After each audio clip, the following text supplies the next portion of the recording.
皆さんこんばんは。アストロカウンセラーのターラです。いつも動画のご視聴本当にありがとうございます。今回は12月の星の解説とタロットリーディングをさせていただきます。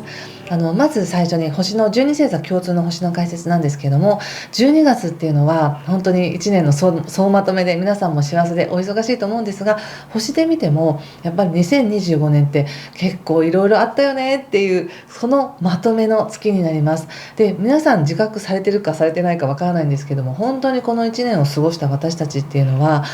強くなってるんですね。いろいろ経験を積んで鍛えられたっていうのがあるので、無自覚かもしれないんですけど、何か過去の自分とは違う自分っていうのがあるはずなんです。で、さらにそこから12月ってもっとなんか来年に向けての期待が生まれたりとか、希望とか、なんかまるで旅に行きたいと思うような、心が解放されていくような、なんかそういう広がりのある自由な感覚がすごく強いんですね。それはなぜかっていうと、12月の1日から金星という社交性とか喜びとか愛情とか、そういった華やかなエネルギーもいて座という性質になっていますし、あと太陽も今いて座に入っていて、で火星という行動力やバイタリティっていうものもいて座に入っているので、とてもこのいて座の開放的な自由な、挑戦していきたい、冒険してみたいみたいな広がるエネルギーがなんとなく強くなるっていうことなんです。で、さらにそれが12月の中旬ですね、12日から15日あたりっていうのはもう水星もいて座ですし、もういて座祭りっていう形ですごくこの中旬あたりにおそらく単に未来に無茶な希望を持つとかではなくて、この1年やりきったよねっていうその自分の強さとか、超えられた自分をもとに、だったら来年はこうしたいなとか、もうちょっとこうなったらいいなとか、きっとこうできるはずだっていうような期待ですね。新しい扉を開いていくような期待を皆さん持ち始めるんじゃないかなと思いますし、いや全然そういうのないですっていう方も、ぜひ何かしら自分にとってプラスになる意図を持つことによってそっちの方に引っ張られやすくなりますので、実際12月20日が新月なんですけど、新月の前に自分の感覚やどうしたいのかとか願いとか、そういったものを書き出したりまとめたりして、新月の12月20日に改めて意図していただくっていう風にすると、とってもなんかスムーズに2026年につながっていくなっていう感じがします。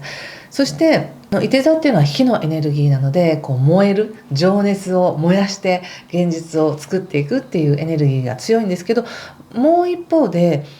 特にこれは12日までっていう前半が強いんですけど、水のエネルギー、魚座とか蟹座とかさそり座という水のエネルギーが非常にうまく関わっていて、私たちの深いところでこの愛情とか優しさとか、本当に自分たちに大事なものって何かなっていうことを感じながら、その情熱や後半は情熱とかやりたい方向とか、なんか希望っていうものが湧いてくるっていう形なので、特に11月と12月っていうものを比べると、11月はもういろんなものが逆行して、惑星が逆行していて、なかなか前に進まないとか思い通りにならないっていうことも多かったとは思うんですけど、それに比べると12月っていうのは非常にスムーズで、私たちの心が安定していて、何が一番大事かを分かった上で自分のやりたいことや情熱っていうものが芽生えやすい時なので、その星のエネルギーがあるんだな、そういう天気予報なんだなっていうことを理解した上で、皆さんそれぞれの生活に合った目標や意図を立てていただけたらと思います。それから15日からはですね、火星がヤギ座に入るということで、非常に真面目な努力していくとか、責任を果たしていくとか、そういった真面目なエネルギーも入ってきますし、12月の22日からは太陽もヤギ座に入るということで、ここからなんか地に足をつけた動きっていうのかな、そんな感じになってきます。なのでざっくり言うと、前半は心が豊かになりやすい、いろんなことを感じやすい。そして中旬は情熱が湧いてきやすい、新しい希望や期待を持ちやすい、新しい扉を見つけやすいみたいな形で、後半になると22日以降になると、それをどのように現実化させていこうか、しっかりと自分の世界を築いていこうっていう真面目なエネルギーになってくるということです。来年の運勢は別の動画で解説していきたいと思います。ではここからタロット見てみます。よろしくお願いします。はい、ではここからさそり座さんの12月タロットリーディングさせていただきます。お願いします。1ヶ月全体だと思っておいてください。いきますね。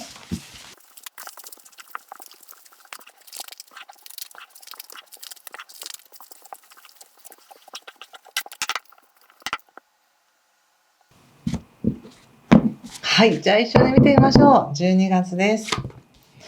ペンタクルスのキング、カップのナイト、節制の逆、ワンドページ逆、ワンド4、タワーの逆、ワンド10、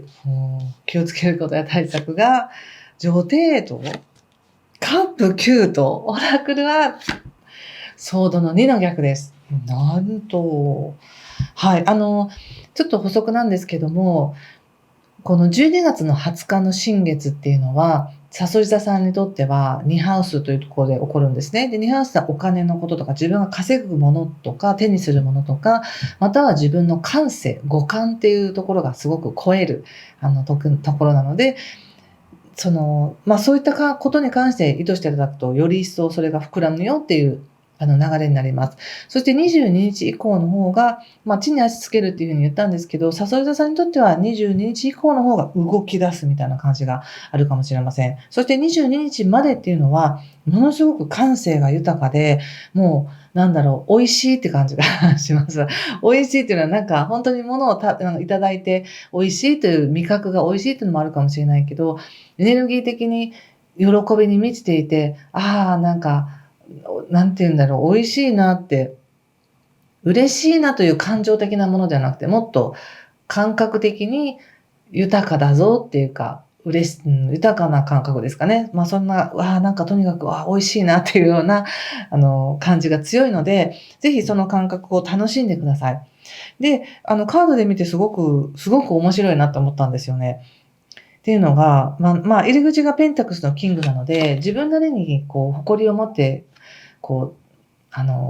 携わっていることがあるとか、ここまで力を注いできたものがあるとか、それがうまく育っているっていう感じがするので、この調子で行くぞとか、じゃあ仕事も頑張るぞとか、すごく前向きな、きちんとその自分の価値っていうものを構築していけてるなっていう感じがあったんです。そしてカップのライトもありますし、いいタイミングでアイディアが湧いたりとか、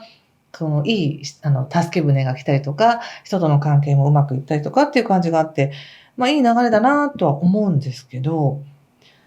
で特に人間関係においては、ここでも未来のところにワンドの4っていうのが出ているので、誰かとの関係が非常に満たされている。とても穏やかで、平和で、安心できる関係があるねっていうことなので、これはプライベートでも仕事でも、家族でも何でも、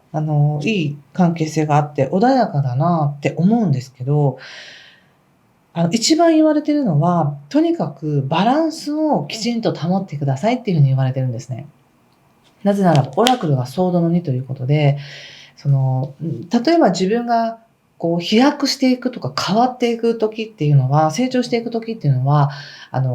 古いものがなくなっていくとか、壊れていくとか、再生していくとかっていうことで変化が大きいんですね。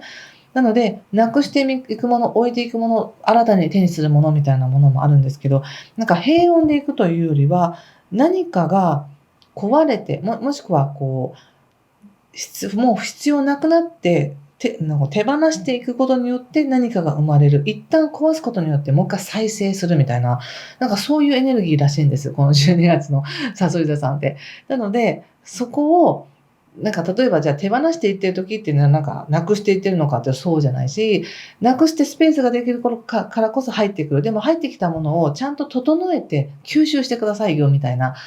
メッセージがあるので、単に運勢がいいからラッキーとか、欲しいものが手に入ってよかったねっていうことではないんだよみたいな、すごくこのエネルギーバランスをきちんと自分でコントロールしてくださいねっていうのが一番のメッセージです。で、少し前にそういったメッセージがあったらしくて、少し前に何か、仕事のチャンスなのか、自分の人生においてプラスになるなと思うことを経験されたようで、そういう11月かもしれませんし、わかりませんが、で、その時良かったけど、やっぱ良かった分、それが落ち着くまでの波もあるし、本当に吸収する、何でもそうですけど、例えばすごく栄養価の高いなんかお肉を食べましたってなったら、ああ、よかったねだけじゃなくて、そのお肉が本当にタンパク質として体に吸収されるのかって言った時に、自分が吸収できる消化をしてるのかっていうところによって、吸収率が変わるみたいな感じで、嬉しいことはあるけど、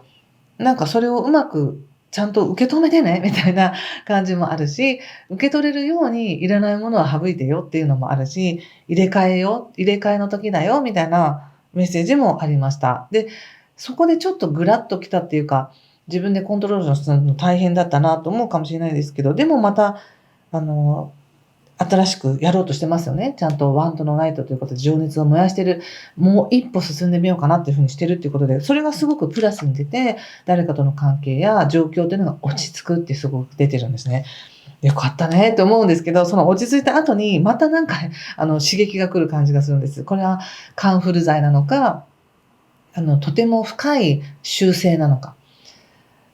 なんか修正するときって、一旦なんか全部出してそこ修正してもう一回入れ直すみたいな作業がありますよね。なんかそんなことがあるのかもしれません。で、それによってやること増えてるなとか、すごくまたワンドの10ということでいっぱい自分自身が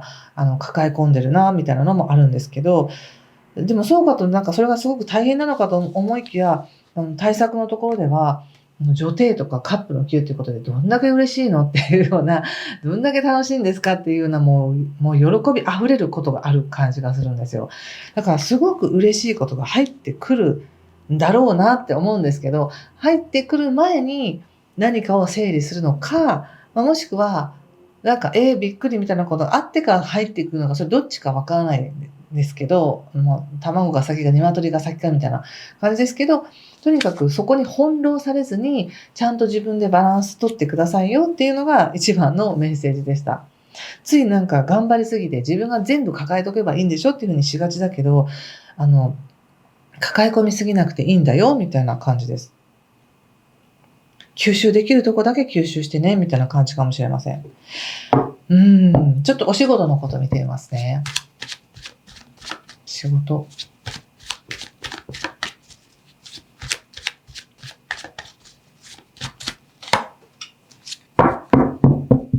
カップの7。また出ましたよ。女帝。そしてソードさん。やっぱね、女帝が2枚出るっていうのは本当になんか嬉しいとか、美味しいとか、ラッキーとか、なんか甘い感じがします。なので仕事においては想像以上になんか評価が高かったとか、すごく自分にとってはやりやすいお仕事をいただくとか、やってみたかったんですとか、これが仕事になるなんてみたいな喜びもあるかもしれません。そして3というカード、数、もう一枚ソードの3というのも出てるんですけど、3というのはすごく動くんですね。こう、流動的に動く。エネルギーがあるんですけど、ちょうど12月の22日以降って、里枝さんは動くんですよ。流動的に。なので、お仕事に関しては豊かな流れが来ると思っておいてください。ただそこで、もしご自身がすごいやったラッキーみたいな感じで、ちょっとあぐらを変えていると、なんか惜しいことしたみたいな感じに思うかもしれないので、謙虚にここはきちんとこなしましょうっていう感じかな。ソードの3が出るときっていうのは自分で自分を責めるときによく出てくるんですね。でこんな豊かなエネルギーがあるのに自分を責めるってどういうことって言ったら、例えば調子に乗りすぎて、お酒飲みすぎてやらかしちゃったみたいなこともあったりとか、もしくは、これは自分にとってすごく楽な仕事だと思ってやってミスしちゃったりとか、なんかそういうのもあるから、せっかく来てるこの豊かなエネルギーをしっかりと吸収するようにしてみてください。なんか一つでも思い描いていたことが一つ叶うみたいな感じもありますけどね、お仕事で。そしてちょっと人間関係見てみましょうか。人間関係、ワンドのクイーン、ソードのエース。また出ましたね。ワンドの4。ワンドの4って本当に穏やかな、なんか田舎で結婚式を挙げているみたいなカードなんですね。まるでそういう雰囲気なんです。穏やかで幸せに満ちていて、安定していて、信頼し合える人がいるみたいな、そんな感じなので、関係性のところでも出てくるってことは、やっぱり、笹枝さんは今、誰かとの関係において安心できる領域にいるのかもしれませんね。または、ここから安心できる2人になっていく、もしくは3人かもしれませんが、安心できる関係に育っていく可能性があるってことですね。なぜならば、誘い主さんの中で進化させようという、この関係性を進化させようという思いがあったり、ちゃんと自分の考えていることを伝えようっていう意図があると、ちゃんと伝わるよって感じがしました。とてもいいです、関係性。ぜひ楽しんでくださいね。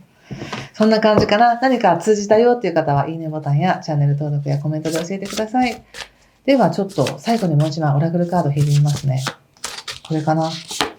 はい。このカードが出ました。何かこれを見て感じることがあれば、皆さんもご自身の直感を使ってメッセージ受け取ってくださいね。